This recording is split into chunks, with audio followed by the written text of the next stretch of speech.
Satan's Structure, the Devil's Playground, and oh boy, I love me a good Hell in a Cell match. I'm John Redland with every WWE Hell in a Cell match, ranked from worst to best, part 2. Now, I love the Hell in a Cell concept, as I just said right there. I had to get through all the bad to decent to now the stuff I really enjoyed, especially once we get to the top 10. Where's your favorite rank? Let me know in the comments. But yeah, we have to start at number 18 because otherwise it's going to be a jumbled mess, and then everybody's going to wonder why my number one ranked choice is all the way at the bottom. Why would I do that? Why would I just spin the wheel and then talk about, a random match? What am I even on about anymore? Number 18, Undertaker versus Brock Lesnar, Hell in a Cell 2015. Undertaker should have not lost, had his streak broken by Brock. He should have lost to Bray at Mania 30, and Brock should have squashed Cena and then squashed him again at SummerSlam 2014 if they really wanted to do that. It would have helped Bray. But they couldn't do that.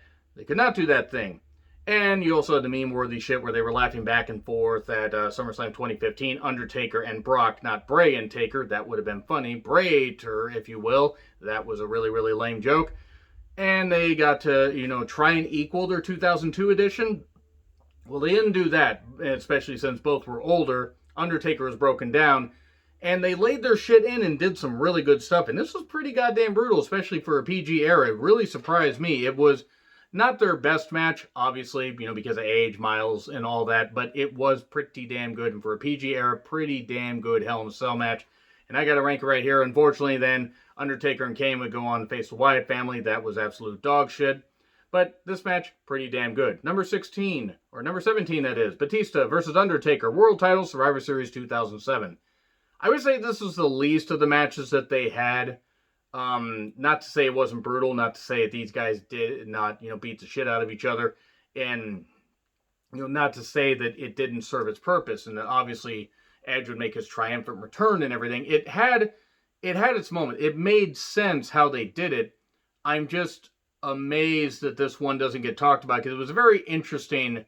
Hell in a Cell took place at Survivor Series, but that being said, it was not the worst thing in the world, and given that they were capping off their feud here, it made sense to end it the way they did, and it was pretty goddamn good, pretty goddamn intense. This was really well done. I really enjoyed this one. Oddly, it doesn't get talked about as much, but this was also just before they would make the switch to PG programming. But Taker and Batista, they did some pretty damn good shit here. And then we get to number 16, DX versus Legacy, Cody Rhodes and Ted DiBiase Jr., Hell in a Cell 2009. That was good. That was a really good match. Their match at Breaking Point the month before, less so. This is pretty damn good. It was DX beating shit out of Legacy, in the end, because of course it was.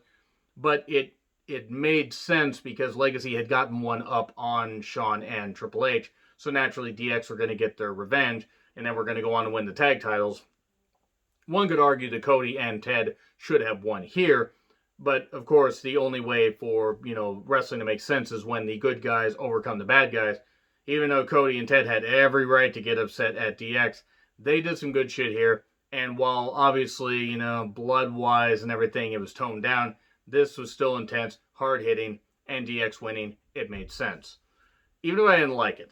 Then we get to number 15, Orton versus Jeff Hardy, Hell in a Cell 2018. The screwdriver in the earlobe. You're picturing it now. You're picturing it. You're welcome. If I have to picture this stuff, you have to picture it, because that is my gift and my curse, and I enjoy it. I really enjoy it. Moving on. This is actually a pretty damn good match. I was a bit surprised because I was not interested in this feud at all, but god damn if it wasn't really intense and great, and that screwdriver in the ear. I had to mention it again. Also, Jeff kind of making a stupid mistake at the end and bumping like crazy. But boy, this was pretty goddamn crazy. This was really, really nutty. And the weapon usage and all that. They didn't give a shit. They were going to beat the hell out of each other. And it was pretty damn good. This is also the Red Hell in a Cell's debut. And my god, what an eyesore that was. So we get to number 14. By the way, screwdriver in the ear. You're going to think about it again. Number 14, Undertaker versus Orton. Armageddon 2005. The cell was a little bit lower, which was a little bit weird. So they couldn't do a lot of moves. It kind of reminded me of the old War Games match. But that being said, it did have some pretty intense moments. Some good weapon usage and stuff like that. It was a way to cap off the Orton-Undertaker feud that had gone through, 2005. It had gone off and on because after Mania 21, yeah, Undertaker had done what he'd done, and then Orton and him, reignited into SummerSlam 2005 and then into the fall. And this is a good way to cap it off. Orton obviously wasn't going to win. Undertaker winning, it kind of made sense because, you know, he had lost Hell in a Cell matches before. Orton was out of his element here, even though he would, you know, try to get the victory, try to be the smarmy jackass heel that we all know he is in real life and in the ring. But him and Undertaker crafted a good match here, and it was nice to see Undertaker get the victory, and then he would go on to have great matches in 2006 until he ran into the Great Khali. Oh dear. So, we get to number 13, New Day versus Usos, SmackDown Tag Team Championships, Hell in a Cell 2017. I was sick of their feud by this point. But boy, am I glad they did this match. Intense, the kendo sticks or the cage slots, the gate slots, and just them beating the hell out of each other. This was intense shit. Great hard-hitting action. These guys were basically like, we're not going to go for each other's eyes, you know, like that kind of vital organs and stuff like that, but we're going to beat the hell out of each other. We're going to treat it like a fight, and they treated it like a fight, and it was really goddamn good. And I will say that the Usos were winning me over here. Even though I can respect what the Usos have done in the ring, they are a really good team. They're not the best tag team in the world, in my opinion. That'd be Guerrillas of Destiny or FTR. But the Usos cemented their legacy as a goddamn great team and very tough, and same with New Day. This is good. Really, really fucking good tag work. This is what happens when you let tag teams actually get out there and do some good stuff. And actually let them go out and be tag teams and be athletes. You can make tag team wrestling really draw. It's a shame they didn't want to do that here. So, we get to number 12, DX versus Vince, Shane and Big Show, Vengeance. Unforgiven 2006. It wasn't Vengeance 2006. That was DX versus the Spirit Squad. 2006 had a lot of DX. Mostly famous for a lot of bleeding and Vince getting his face shoved up Big Show's ass. But, oh boy, that was fun. That was real Hell in a Cell right there. Different kind of Hell in a Cell. Oh boy, that was really, really disgusting. But yeah, there was quite a bit of blood. Vince was bleeding. Shane was bleeding. And DX and Shawn just laying him out and everything, and Triple H breaking the hammer over Vince's head, well, you know, over the back, you know, and everything, but that was pretty intense. While obviously not the most violent thing, the blood did actually, you know, add to it. Vince really did gush. That was a bit much. It was starting to tone down a little bit on the Hell in a Cell concept, but, you know, the blood did help. A feud that really wasn't all that good. Number 11, Triple H versus Chris Jericho, Judgment Day 2002.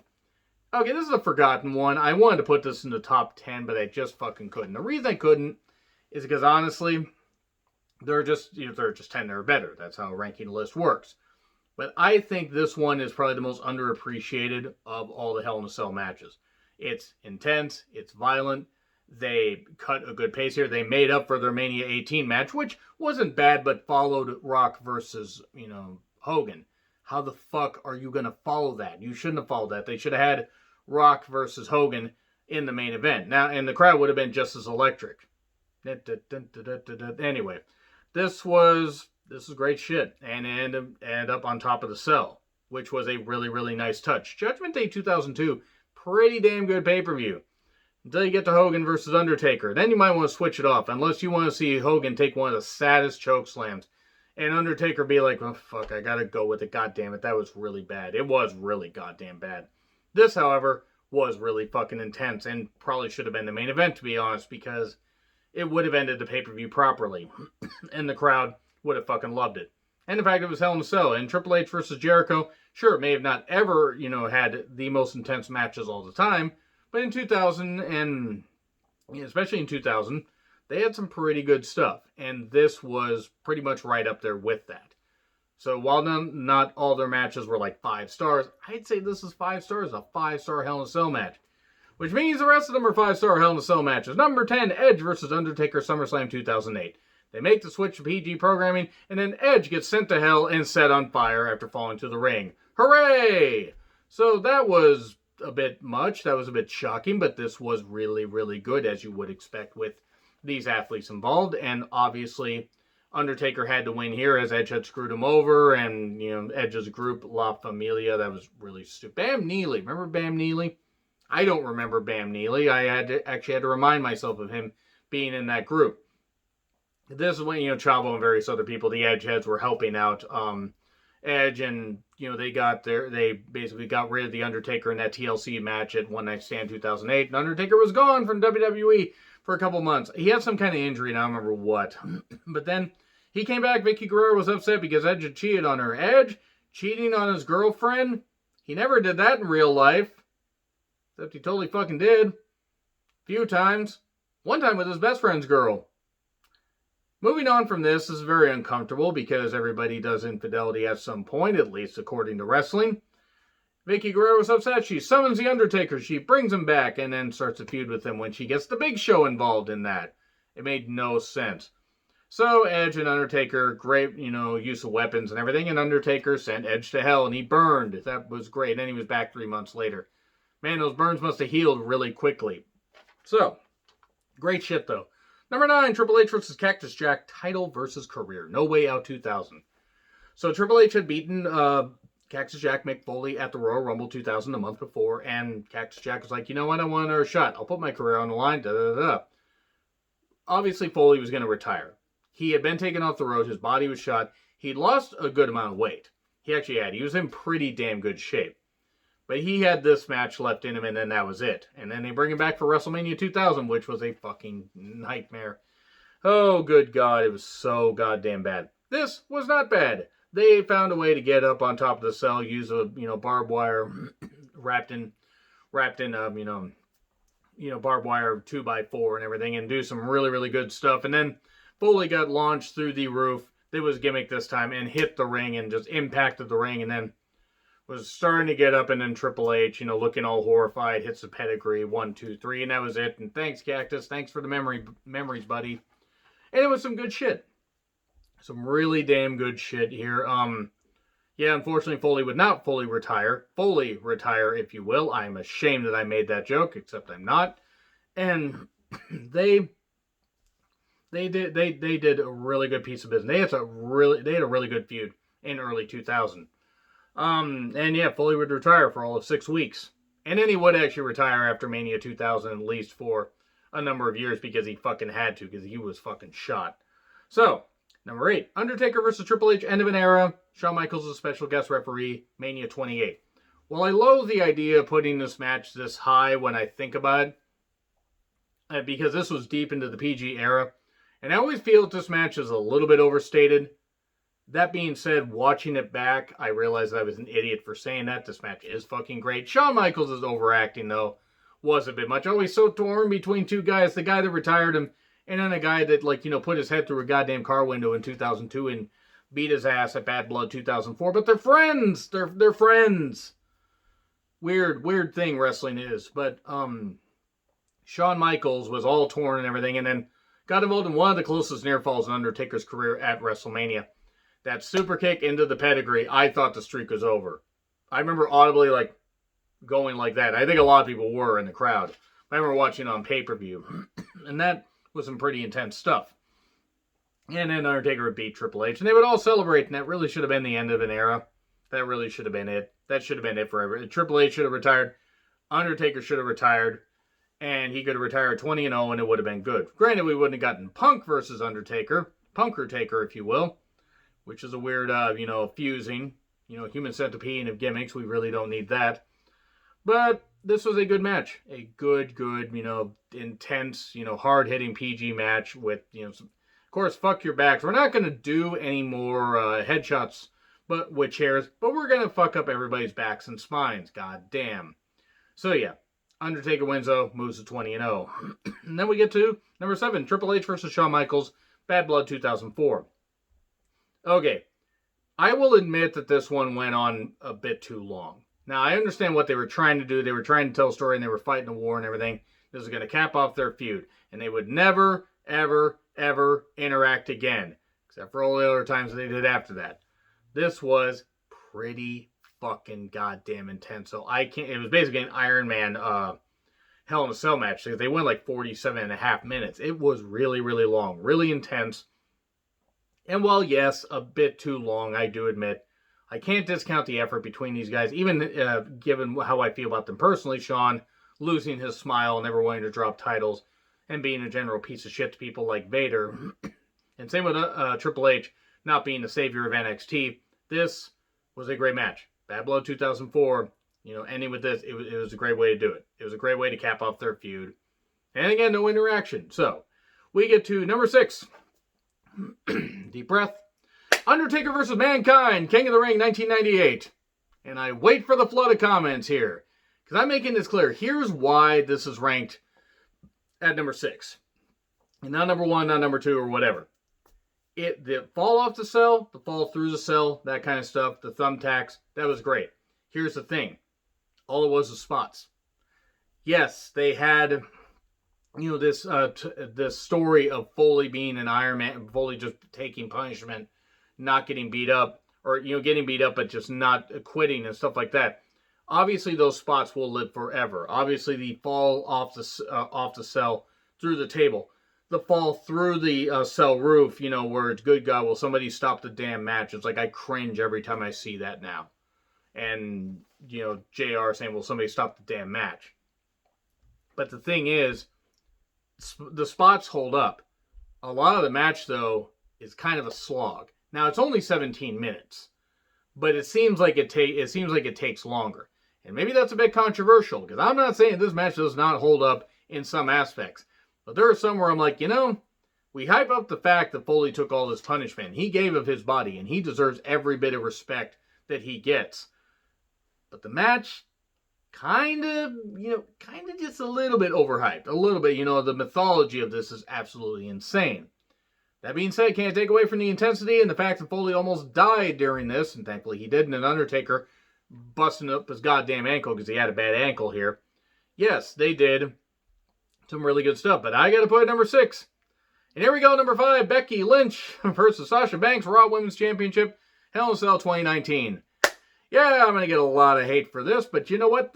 That match was fucking incredible. Those women went out there and killed it. And the best part is, Sasha's weave did not try to escape like I thought it would. That can't possibly get me any backlash. This was a great intense match, though. These two women fucking killed it. They fucking beat the shit out of each other. The spots they did, the innovative stuff, with the weapons and everything, and using the cage as a weapon. Use the weapon as a ladder. Using, the cage as they did and just beating the shit out of each other. They rivaled a lot of the shit the men did to themselves without falling off the cell, because that would have killed every single one of them. That would have absolutely killed them. 1, the cell was taller. 2, they didn't have nearly as much padding, or they didn't have any padding like Foley did. Actually, I'm amazed Foley didn't die during that. But I got to rank this one right up there, and Becky and Sasha went all the fuck out, and this was good. This was fucking good. You go back and check out the review that myself and Durbinator did, this time last year when that pay-per-view happened. We praised that pretty goddamn highly. This was really, really good, and that's why I'm ranking it at number 5. Number 4, Brock Lesnar versus Undertaker, WWE Championship, No Mercy 2002. Undertaker got punctured by something, that was, I believe, was the steel steps, corners of steel steps, gush blood, Brock bled, and everybody bled, and my God, this was blood. Blood and blood and blood, and Heyman even bleeding, because he was outside the cell, but Undertaker had had enough, beat the shit out of him, and pulled him in to the cage wall and everything, and Paul bladed, and everybody was fucking bleeding. The blood, my God, the intensity, the tombstone reversal, into the F5, Brock winning. This was really good shit. The best Hell in a Cell match of 2002, one of the best Hell in a Cell matches, period. This was intense. Go watch it. I may have to watch it after this. That's how good it was. Number 3. Oh boy. Batista versus Triple H, World Heavyweight Championship, Vengeance 2005. The blood capsule usage was really nice, where Batista got the hammer up. This did not look like a hammer. Got the hammer up, and Triple H got hit and, did the blood thing. That was really cool. And then the chain usage, the chair usage, all this shit. They did so much intense shit to each other. I can't say that the Batista Triple H rivalry is one of the best ever, but as far as WWE, as far as in the last 20 years, it's got to be up there. They had 3 really great matches that were totally different in 2005. Mania 21, Backlash 2005, Vengeance 2005. It was fucking intense shit. And Batista getting the victory is just really, really good. I mean, Triple H putting somebody over on 3 straight pay-per-views. I've only done that with Booker T in 2003. 23 goddamn seconds to cover somebody with the pedigree? You fucking kidding me? No, I'm not over that. I'm never gonna fucking be over that. But I wasn't over this because this match is really goddamn good. Now, number 2. Kurt Angle versus Triple H versus Rock versus Stone Cold versus Rikishi versus Undertaker. 6-man Armageddon War. Armageddon 2000. This was a fucking wild-ass brawl that was just all these talents, and Vince McMahon wanted Commissioner Foley to call it off. And at one point, Vince McMahon got a sawdust truck and pulled the door off, and everybody was going to spill out, and they fought all over the goddamn arena. It was chaos. It was absolute goddamn chaos, and I fucking loved it. I normally don't like matches like this. They're absolute chaos. They're wild. That have basically no psychology. But all these guys had a reason to be intermingling with each other. Even Rikishi, who was feuding with Stone Cold. You know, that feud that nobody fucking cared about. That was ridiculous. But Armageddon 2000 was fucking intense. This was fucking intense. And then Rikishi and Undertaker fighting up top. And then Undertaker sending Rikishi into the sawdust truck and just looking like, Rikishi's out. And then Kurt Angle somehow walking out, or, barely walking out with the championship. And Austin Stein him afterwards because, of course. Kurt Angle somehow managed to escape by the skin of his teeth with his championship until No Way Out 2001. And then Rock won. And then Rock faced Austin. And then Austin turned heel. Nobody wanted that. But this was a goddamn great match. I fucking loved it. Number 1, Shawn Michaels versus Undertaker Bad Blood 1997. You never forget your first. That's gotta be Kane. That's gotta be Kane. I can't do it like Vince because my voice is shut. This, the first ever Hell in a Cell match, great shit. Shawn Michaels falling from halfway up the cage, or, up the cage wall, getting the shit beat out of him, getting his head caved in by a chair. The amount of intensity that these guys used, they had a great wrestling match with brawling, and then, turned up the whole brawling and basically just became a fight, and then, they were using the cage as a weapon. They just made it perfect. It was goddamn perfect. I'm going to go watch it now. Let me know what you guys think in the comments. Like, share, subscribe. Twitter handle in the description. I'm John Rethlin. I'll see you soon.